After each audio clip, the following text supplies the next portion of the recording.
गुरुग्राम में शिक्षाविद और महिला प्रतिनिधियों के साथ बजट के पहले परामर्श बैठक का आयोजन किया गया। बैठक में मुख्यमंत्री नायब सिंह सैनी ने प्रतिभागियों से सीधा संवाद किया। बैठक में हरियाणा के उद्योग एवं वाणिज्य मंत्री राव नरबीर सिंह, शिक्षा मंत्री महिपाल ढांडा, महिला एवं बाल विकास मंत्री श्रीमती श्रुति चौधरी और गुरुग्राम विधायक मुकेश शर्मा मौजूद रहे।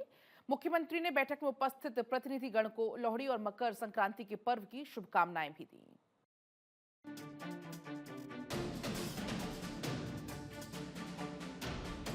मुख्यमंत्री नायब सिंह सैनी ने कहा, आज ज्ञान की शक्ति के साथ मातृ शक्ति के समागम में आगामी बजट के विशेष पहलुओं के साथ समाज में सकारात्मक परिवर्तन लाने का प्रयास किया जा रहा है। उन्होंने कहा कि शिक्षा समाज की आत्मा है और आने वाली पीढ़ियों के चरित्र, कौशल, आत्मविश्वास और राष्ट्र निर्माण की चेतना में शिक्षा सुधार करते हुए विकसित भारत 2047 का शाश्वत रूप दिया जाएगा।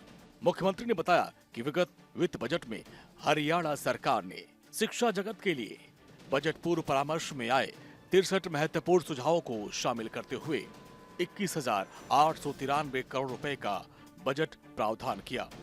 दोहरी पाली में स्कूल संचालन जो डबल पैरी के हैं, हमने पिछले बजट के अंदर इस बात की घोषणा की थी कि वो सिंगल पारी में स्कूल होना चाहिए और वहाँ पर देख करके कोई अन्य उसका एक्सटेंशन अलग से कोई स्कूल बने, उसके लिए हम काम कर रहे हैं और स्टेम लैब की स्थापना भी की जा रही है और छात्रों को इसरो, DRDO जैसे महत्वपूर्ण संस्थाओं से जोड़ना ये हमने इसके अंदर तय किया है। और इसके अलावा हमने बुनियादी शिक्षा को मजबूत करने के कार्यक्रम हरियाणा राज्य अनुसंधान कोष, कल्पना चावला छात्रवृत्ति योजना जिसकी चर्चा भी की है और उद्योग एवं अकादमी साझेदारी जैसी पहलों भी इसी सहभागिता का ही परिणाम है।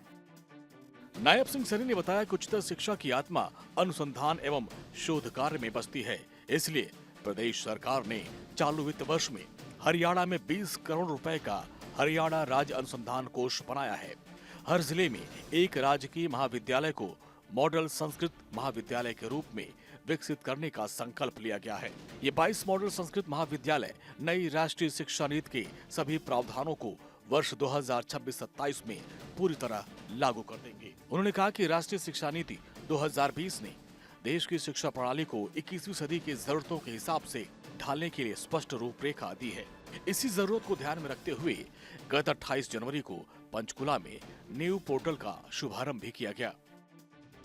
हमने न्यू पोर्टल को चरणबद्ध और समावेशी ढंग से लागू करने का भी निर्णय लिया है। साथियों, हमने पहले चरण में इसे विश्वविद्यालयों में हम लागू करने जा रहे हैं और इसके बाद महाविद्यालयों और आगे चलकर स्कूलों तक, ये अन्य शैक्षणिक संस्थानों तक इसका विस्तार किया जाएगा। आपके सुझाव के आधार पर हमने कई महत्वपूर्ण पहलें वो शुरू भी की हैं। साथियों, इनमें आधुनिक मॉडल संस्कृत स्कूल जिसकी मैंने चर्चा भी की है कि हमने हर 10 किलोमीटर के ऊपर एक मॉडल संस्कृत स्कूल, ताकि आजकल माँ बाप सोचते हैं कि हमारा बच्चा अंग्रेजी स्कूल में पढ़े तभी वो प्राइवेट स्कूल्स की तरफ बढ़ते हैं। तो हमने उस बात को ध्यान में रखते हुए हर 10 किलोमीटर के ऊपर एक मॉडल संस्कृत स्कूल खोलने का निर्णय किया ताकि बच्चे CBSE पैटर्न के अंदर अच्छी शिक्षा ले सकें। मुख्यमंत्री नायब सिंह सैनी ने कहा, महिला कल्याण से जुड़े बजट को प्राथमिकता दी जाएगी। बीते वर्ष बजट में महिला एवं बाल विकास विभाग के लिए 2101 करोड़ 55 लाख रुपए का प्रावधान किया गया था। इसमें से अब तक 975 करोड़ 15 लाख रुपए की राशि खर्च की जा चुकी है। सरकार ने लाडो लक्ष्मी योजना की शुरुआत की। इसके साथ साथ किशोर योजना को प्रदेश के सभी जिलों में लागू किया गया है।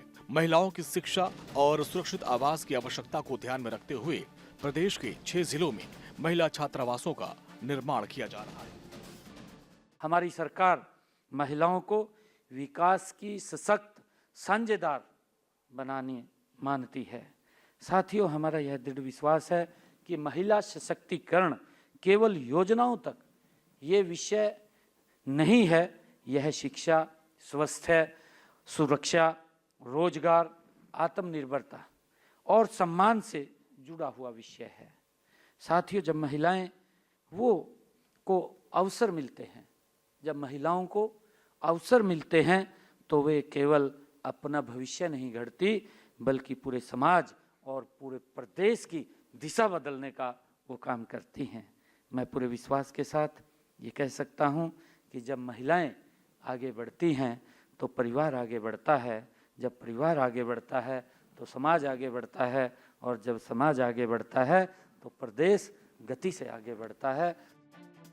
मुख्यमंत्री नायब सिंह सैनी ने कहा कि प्रधानमंत्री नरेंद्र मोदी की विकसित भारत 2047 की अवधारणा के साथ हरियाणा सरकार नए संकल्प के साथ देश की प्रगति में सहभागी बन रही है। इस अवसर पर शिक्षा विभाग के अतिरिक्त मुख्य सचिव विनीत गर्ग, महिला एवं बाल विकास विभाग के आयुक्त एवं सचिव शेखर विद्यार्थी, मुख्यमंत्री के ओएसडी डॉक्टर राज नेहरू, मुख्यमंत्री के उप प्रधान सचिव यशपाल, उपायुक्त अजय कुमार और नगर निगम आयुक्त प्रदीप दहिया भी मौजूद थे। भारत 24 के लिए चंडीगढ़ से डॉक्टर थानेश्वर शर्मा की रिपोर्ट।